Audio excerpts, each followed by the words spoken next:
Assalamualaikum warahmatullahi wabarakatuh. Perkenalkan, nama saya Rika Rohmatul Uma, NIM 2019-33081, Program Studi Pendidikan Guru Sekolah Dasar dari Universitas Mulia Kudus. Di sini saya akan membahas suatu permasalahan perspektif global yang mengenai transportasi, media komunikasi, serta hubungan internasional. Selamat menyaksikan. Keberadaan serta peranan transportasi dan media komunikasi, perspektif global dari visi transportasi dan perspektif budaya, kita semua dapat mengamati dan menghayati perkembangan alat angkut atau transportasi dari waktu ke waktu. Alat angkut atau transportasi yang semula berfungsi mengangkut barang dan manusia secara tidak langsung juga membawa berita atau informasi. Dampak positif dari revolusi industri juga membawa perkembangan dan kemajuan transportasi yang meliputi transportasi darat, perairan, dan udara. Perkembangan jalan sebagai prasarana dan alat angkut sebagai sarananya, selain mendekatkan jarak relatif dalam ruang permukaan bumi, juga memecahkan keterpencilan tempat-tempat yang terpencil menjadi urat nadi perekonomian dalam proses distribusi hasil produksi ke pasar serta kepada konsumen. Sejalan dengan proses yang demikian, konsep saling ketergantungan mulai dari tingkat lokal, regional, nasional, internasional, bahkan juga tingkat global dapat terrealisasikan dalam memanfaatkan transportasi untuk perdagangan antar daerah, antar kawasan, sampai antar negara. Yang terbawa itu tidak hanya barang dagangan manusia yang memperdagangkan, melainkan tersertakan pula kebiasaan, bahasa, agama, pengetahuan, dan iptek, kontak dan komunikasi, serta interaksi sosial antar manusia yang datang dengan yang didatangi, membawa dampak luas tidak hanya aspek ekonomi, melainkan juga aspek-aspek budaya, politik, bahkan juga psikologi. Makin maju dan canggihnya transportasi sampai keluar angkasa, harus disyukuri.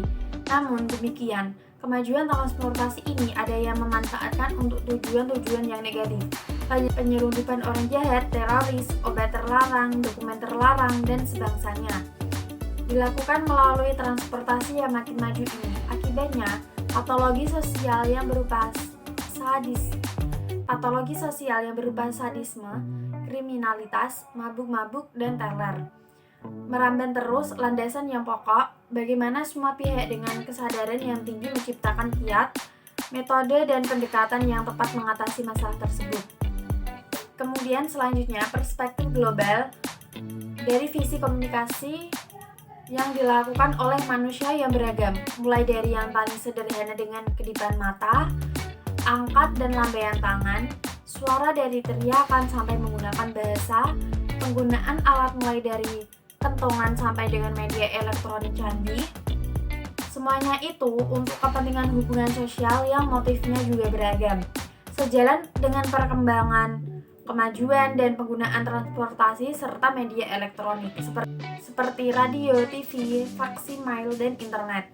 Kontak interaksi sosial umat manusia untuk berkomunikasi itu juga makin maju.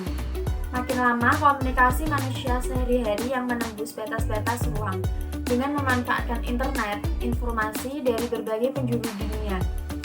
Mengenai aspek apa saja yang dikehendaki dalam waktu yang sangat singkat dapat diperoleh, banyak hal yang harus diperhatikan tentang rekayasa media komunikasi yang perlu diwaspadai, penyimpangan penggunaannya. Dari perspektif global, keberhasilan saling ketergantungan dalam segala aspek. Aspek tersebut meliputi aspek kehidupan antar bangsa dan antar negara. Tidak dapat dilepaskan dari keberadaan serta peranan transportasi dan media komunikasi. Dampak globalisasi segala aspek kehidupan terus berjalan. Yang positif membawa rahmat wajib disyukuri, sedangkan yang berdampak negatif mendatangkan laknat harus kita waspadai. Kemudian, perspektif global dari visi internasional. Perserikatan Bangsa-Bangsa atau PBB merupakan lembaga dunia yang memperhatikan segala aspek kehidupan umat manusia di negara-negara anggotanya. PBB menangani masalah-masalah internasional, terutama dialami oleh negara-negara anggotanya. Masalah-masalah global yang merupakan agenda yang tidak terselesaikan meliputi masalah-masalah kependudukan, pangan, lingkungan hidup, dan perdamaian. Masalah-masalah tersebut hakikatnya terkait satu sama lain.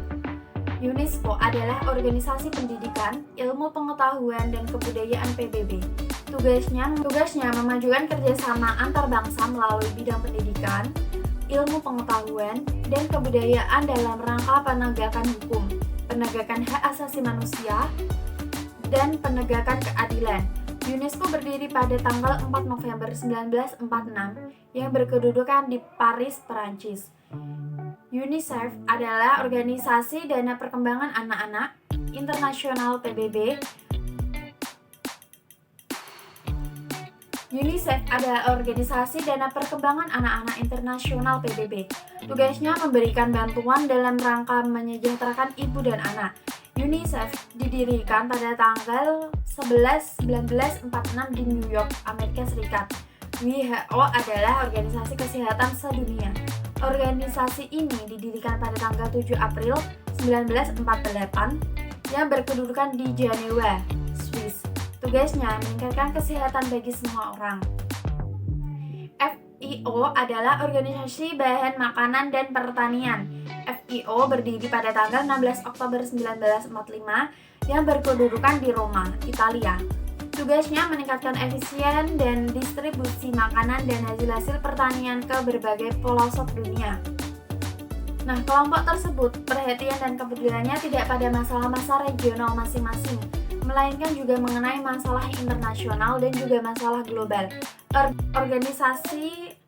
Organisasi independen yang bergabung dalam kelompok Roma yang anggota-anggotanya terdiri atas berbagai keahlian seperti ilmuwan, budayawan, rohanian, pengusaha, pejabat, dan lain-lain juga memperhatikan, mengkaji, dan memprediksi masalah-masalah global seperti masalah penduduk, pangan, dan kelaparan, produksi pertanian, konsumsi sumber daya alam, industrialisasi, pencemaran, krisis energi, krisis pangan, dan lain-lain. Lembaga internasional, baik PBB maupun organisasi-organisasi independen, memiliki kedudukan, fungsi, dan peranan yang bermakna dalam menopang saling pengertian serta saling ketergantungan antar bangsa dan negara yang beragam sistem politik, ekonomi, budaya, serta keadaan rasialnya. Kurang lebihnya seperti itu, mohon maaf apabila masih banyak kesalahan dari saya. Wassalamualaikum warahmatullahi wabarakatuh.